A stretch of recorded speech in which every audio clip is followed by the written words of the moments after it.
All right, next GT4 project is to lower it, add some spacers, see if we can get the stance looking a little better. I know this is going to cause some Porsche guys to have a conniption fit here, but I've lowered pretty much every Porsche. My GT3 RS really didn't need to be lowered. Plus, there isn't as much fender room, front fender room with the RS as there is in the GT3 and the GT4. So we're going to try to space out the front a little bit. We'll see how this does. I've never done spacers on a Porsche before, but we have pretty much the best spacers on the planet. My friends at Future Classic bought some, they suggested 7mm, and I'm starting to look at this here and wishing maybe I did a little bit more aggressive, but we're going to try a set of 7mm spacers. We'll show you why these spacers are a little better than average. I took some height measurements here to start. The front's 27 1/8 and 27 1/4, so the front driver side is an 1/8 inch lower, and we'll try to get these heights the same. The rear is 27 7/8, so there's about 5/8 inches of height difference. I'm going to try to maintain that because I'm assuming the car is, it's set up as balanced as possible. And then after I kind of mess with the height and make sure nothing rubs and any of that stuff, I'll go get alignment. I've done more aggressive alignments on my GT3s before, and I always like the stock, sort of the balance of the stock alignment, because you can certainly improve the handling of the car, but then it gets kind of darty and doesn't feel quite the same. I know a lot of guys don't like an RS will run like almost -3 camber, whereas factory's closer to low 2s and low to mid 2s, and so I've tried that before and gone low and aggressive, but it looks a little weird. And then doesn't handle as well street driving that I do.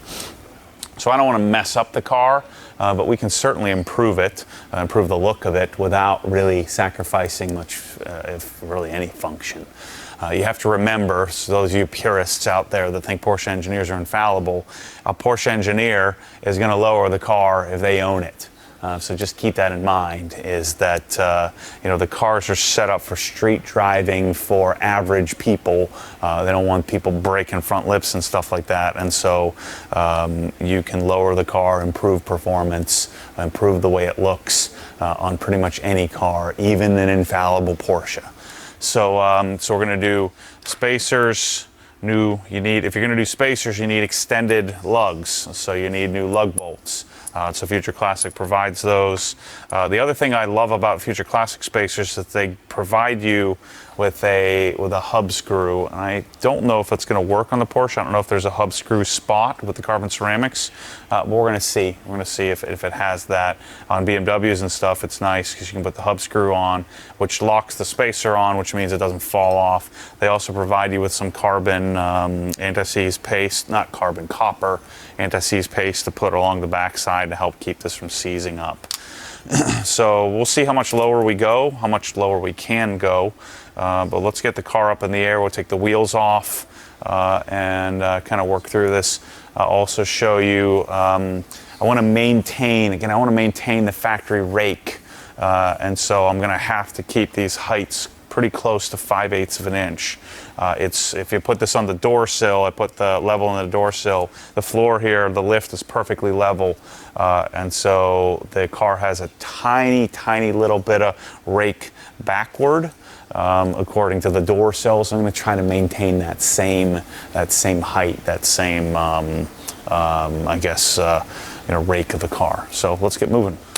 Oh shoot, I always forget to do this. I got to get the wheel key out of the front. So the fronts won't have a wheel lock anymore because the spacers don't have one. But I'm not doing any spacer in the rear. This is a 19mm. 19mm lugs. This sucker's my favorite tool on the planet. This is the extended anvil version of the High Torque Milwaukee. I have it in the store. I think it's really not all that expensive. You buy it without batteries, it's $350. And this thing, I use it all the freaking time. It's amazing. shameless Obsessed Garage Milwaukee plug there for you. Remember, carbon ceramics. We want to be careful not to chip them. They're very, very easily chipped, but this is also very easily removed. Okay, so we got a factory sleeved, or factory, I guess this isn't, sorry, not sleeved, factory threaded coilover suspension. And so we're going to use a spanner wrench here, but you can see we have quite a bit of ride height adjustments. We move down the collar in order to lower it, move up the car in order to raise it, and we have quite a bit of adjustability here. No helper spring in the front, but notice we do have some load, some preload on the suspension, but we're going to probably lose a lot of that preloadedness, if you will, but it'll be just fine. Got a bunch of different spanner wrenches from over the years of messing with this stuff. One of them will probably fit. So the first thing we have to do is break this loose. Break loose the locking nut.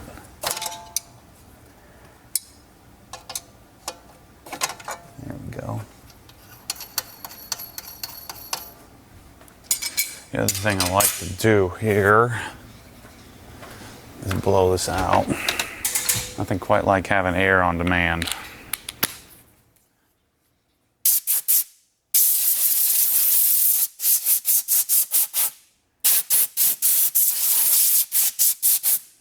You don't have to do that, but it certainly doesn't hurt.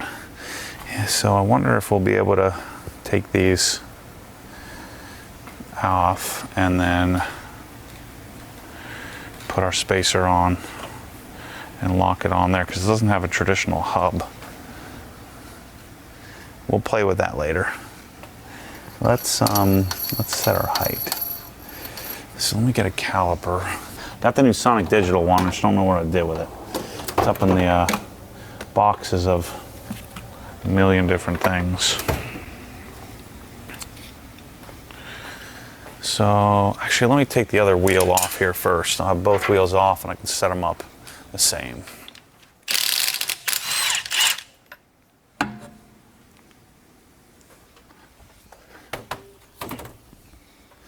Let's break this loose.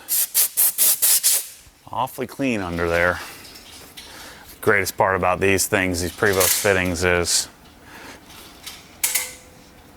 you press the button and it double releases, if you will. So I lock it in. It's just freaking cool. I got my spiffy tool grid drawer full with cool stuff.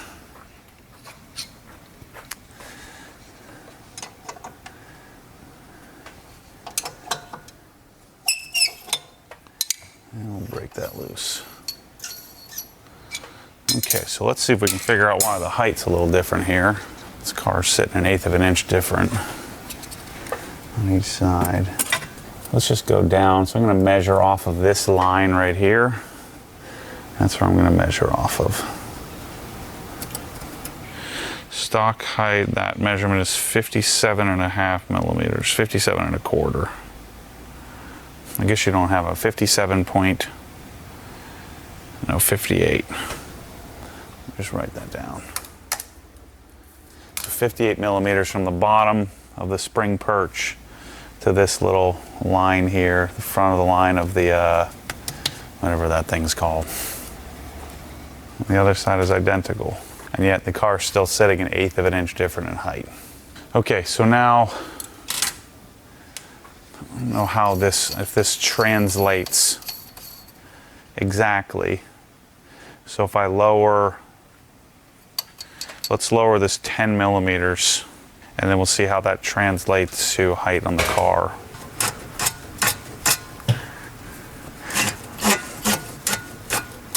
Spring is still loaded. So I guess technically if you went too low and if the spring loses there's a little bit of load on the spring, I guess technically speaking you'd probably need to add a helper spring. So there's probably a point of where you start to hurt performance. So we want to make this 48 pretty close. And some more turns. I think that lowering this on the collar 10 millimeters is going to translate to more lowering than that on the car. A 10 millimeters, I guess theoretically would be 1/4 of an inch, but I think it's going to end up lowering it more. Okay.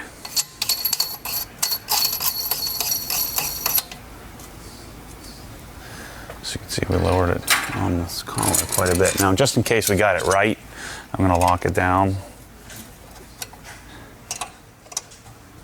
Because if I did it correctly, I don't want to have to take the wheel back off.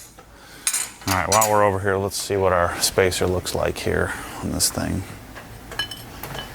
Oh, it does touch the hub. Oh yeah, that's freaking nice. Yes, that's beautiful. So let's take out our, these are two, looks like T something or others. T30 maybe? Wonder how difficult these are to get off. Let's see.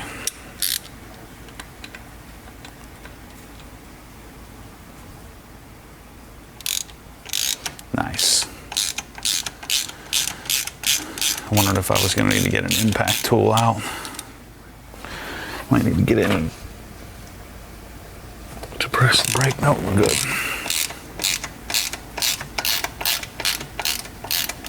Look at those pads, man. Brakes are amazing.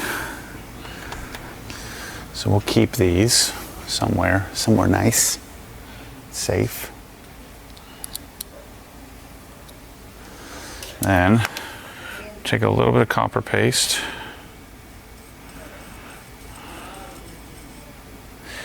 I doubt we really even need to do this on this. I'm just going to put it on the very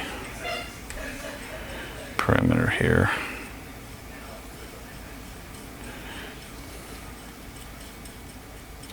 Because I don't think these, because of the carbon ceramics and the finish here, I don't think this is ever going to seize on there. I might just put a little bit right here.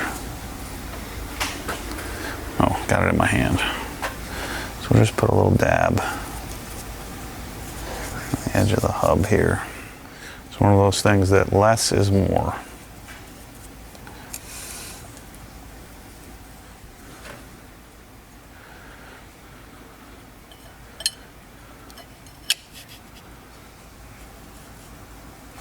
And then take our new, these are hex. See what size that is. T4, 4 millimeter. This is part of the reason why these spacers are so nice. I don't think this really helps any at all with any kind of vibration or anything, but keeps the spacer from falling off when you take your wheel off, makes it more permanent. I just think it's awesome.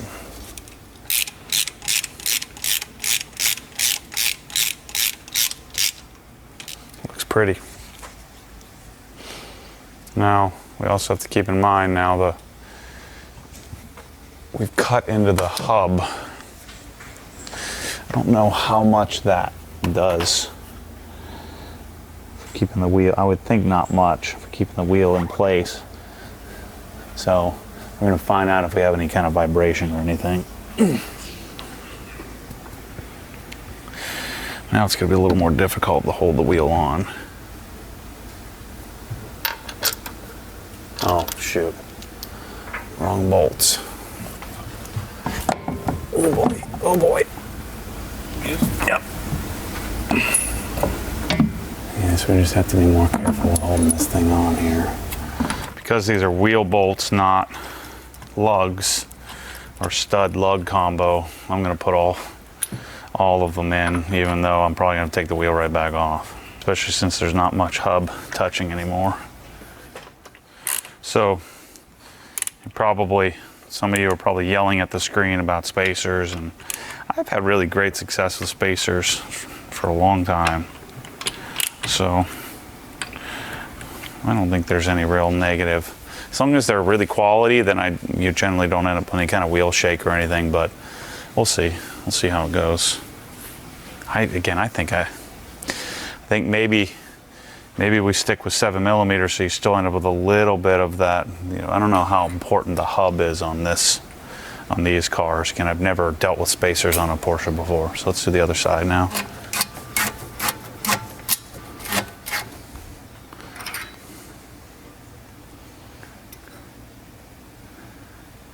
Perfect.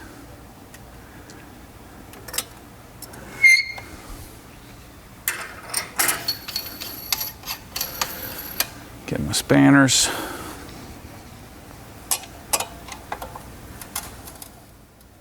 The other thing you can do, kind of keep your frame of reference, get like a silver paint marker, put a mark, then count how many turns you go. You can do it that way too. Like if I did 5 turns over there, do 5 turns here. A little more precise to use the caliper. I'm not going to put any paste on the back of the spacer on this side. I'm just going to put the paste on the edge of the hub there. That's the only part that would potentially get stuck.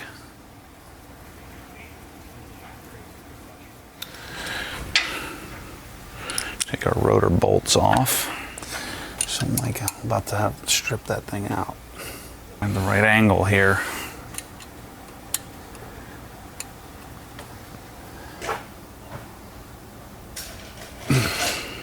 There's a little loose or light Loctite on here for sure. Let's not make this into a huge project. I don't want to strip this one out. If I ever put these back on, I'd get some new ones. They're probably like $8 a piece from Porsche.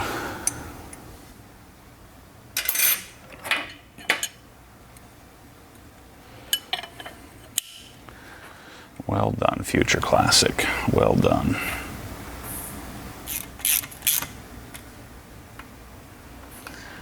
Dang, that looks good.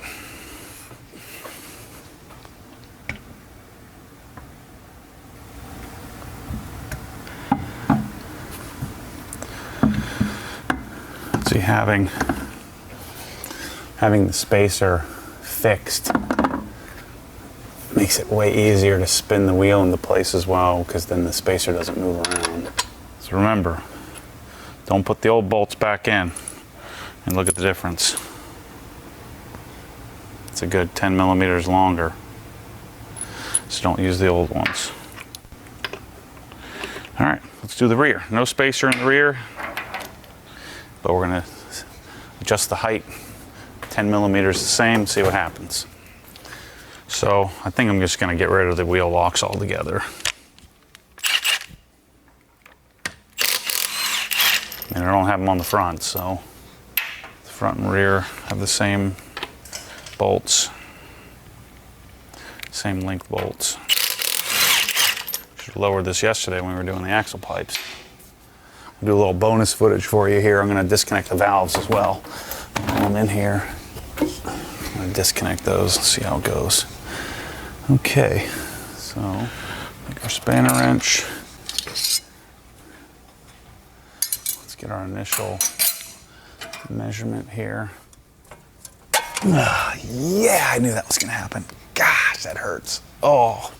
The other reason I'm writing down the original height, 55mm, is that way if I have rubbing and all kinds of problems, I can just go back to the original height. Now, we're not doing a spacer in the rear because I don't think it needs it. And you'll notice the rear suspension is a little different. We have a helper spring, spacer, and then a main spring. So I'm going to do the same thing. I'm going to come down 10mm on the collar, and we'll see what that does to our height. I'm going to go down to 45. Ways to go.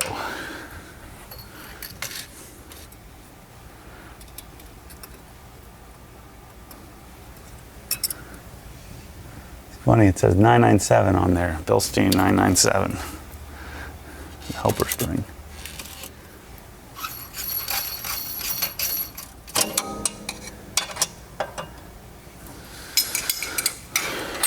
Let's disconnect that valve.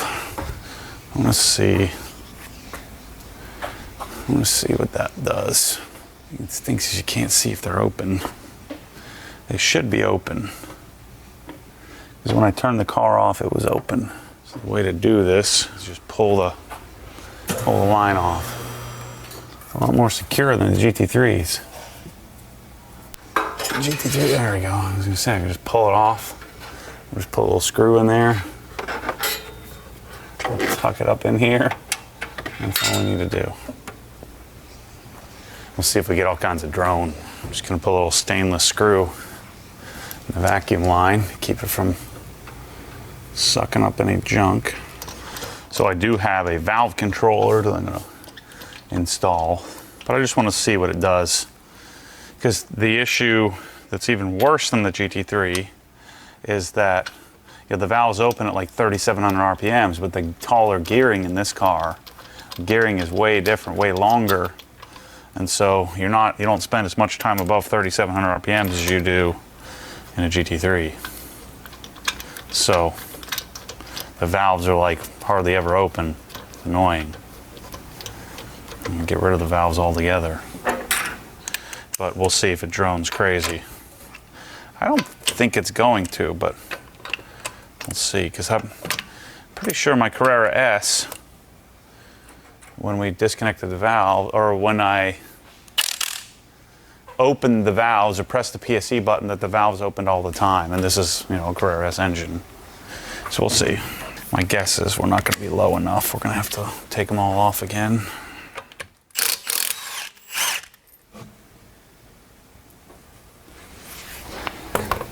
Oh, I can't wait to do this new lift.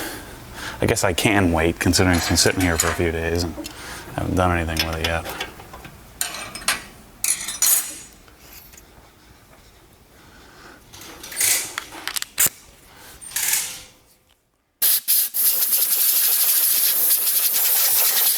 This is my first prototype hose reel. It doesn't quite have enough juice.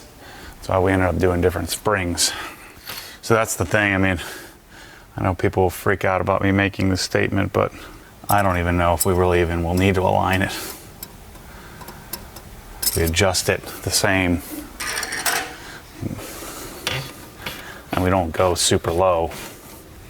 My original GT3, I never aligned it again. I lowered it like a pretty considerable amount. Never got another alignment. It was fine, it was great. And I've also found that every performance sports car I've ever owned, I've always gone and did corner balancing, put the scales under it, and we never ended up doing squat because they were always pretty darn spot on crossweight wise, so it's kind of a waste of time. So when you pay your shop, they're going to corner balance it. Well, that just means they're going to go to one corner and adjust the height a little bit. Really, it's kind of a waste of time. Because all these modern cars are so well balanced, there's really not much you can do unless you're going to put some sandbags somewhere in the car to offset some weight. It's not so compliant. I'm excited to see what this looks like. Not excited, I'm going to take all these wheels off again in about 2 minutes. And then I'll go too low, and then we'll have to adjust it 15 times.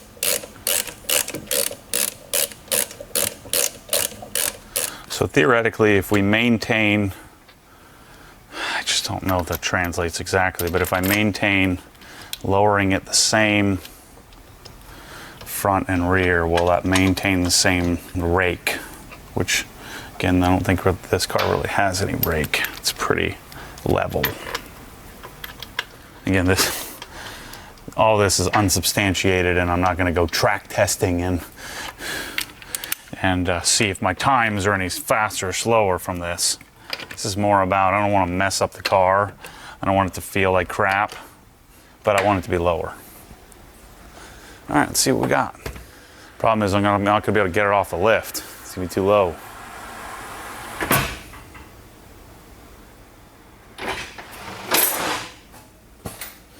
Yeah, we're going to have to go way lower. The spacers didn't do squat. They did a little bit. I have to jump up and down a little bit on it.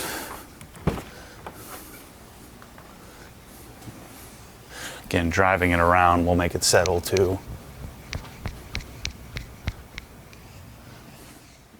That looks pretty good height in the front. It's a little sunk for my taste. The rears are a really great offset. I think I want to go lower. So let's see how much we actually did lower it. See if it translates to a 1/4 inch or something different.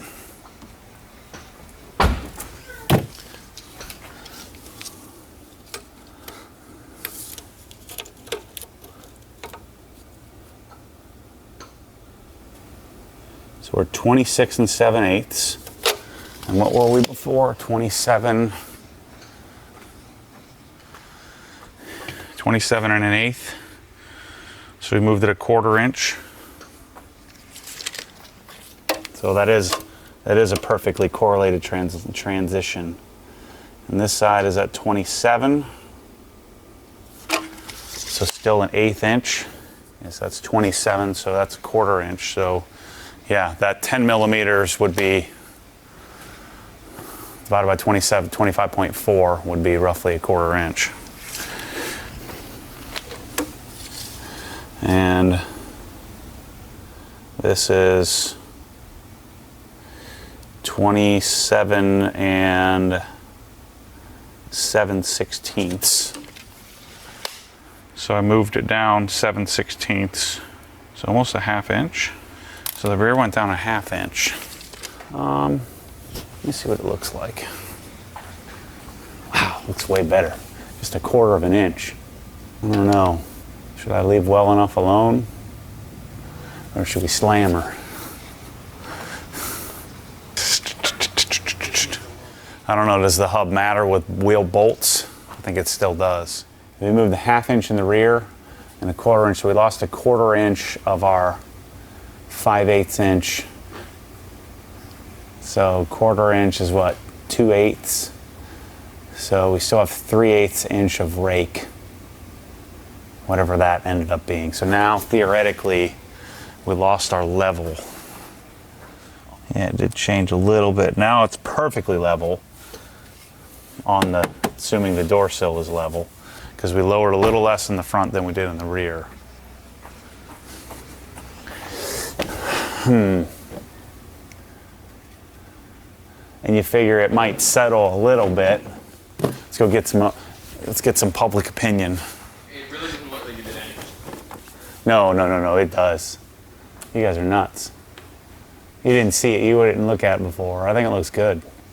So what's the vote? I need to go lower? Yeah. Lower? What do you think, Chris? Lower? Chris, That's the guy with the highest truck over here. So that's a 1/4 inch lower in the front, 1/2 inch lower in the rear. All right, we're going lower. Maybe I should seek some like real sponsors for the garage. Have them help me pay for it. Maybe some of my Porsche buddies can chime in on this. What happens when the spring, when I have no preload at all on the suspension on the spring? Does that adversely affect me? And should I'm guessing theoretically you should resize the spring if you're going to go that low, or add a helper spring. I don't know. What do you think? Or what do you know? Not what do you think. I don't care what you think. What do you know? So I went another 5 millimeters lower. Do the same thing in the rear. So the rear with the helper spring is still going to be loaded.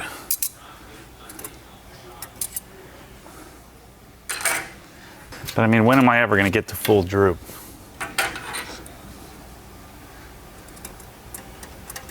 Driving the way I drive, like a grandma. Like a cool grandma.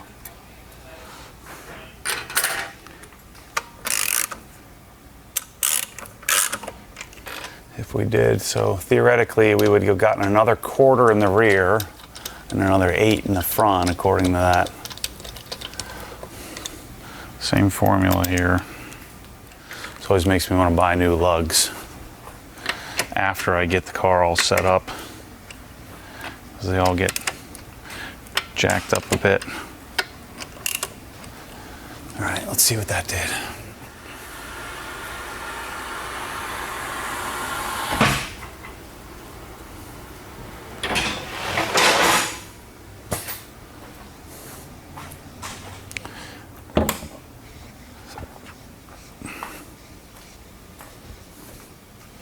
Not much. Of course, it'll sit a little bit lower even when we do the other side.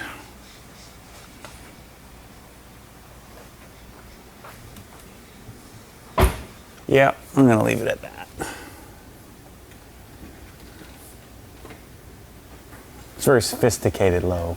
I mean, I could go lower.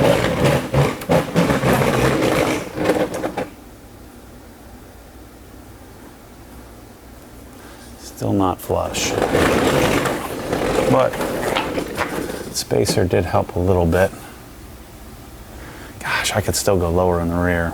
Will it settle a little bit? Not much. Should I just slam it all the way on the bottom? Just go all the way? Say screw all the original factory heights. Still go lower in the rear.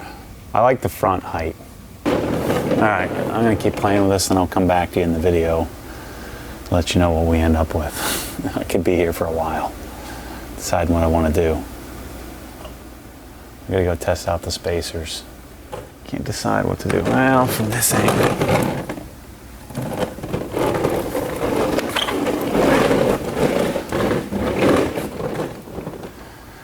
I think this is where I'm going.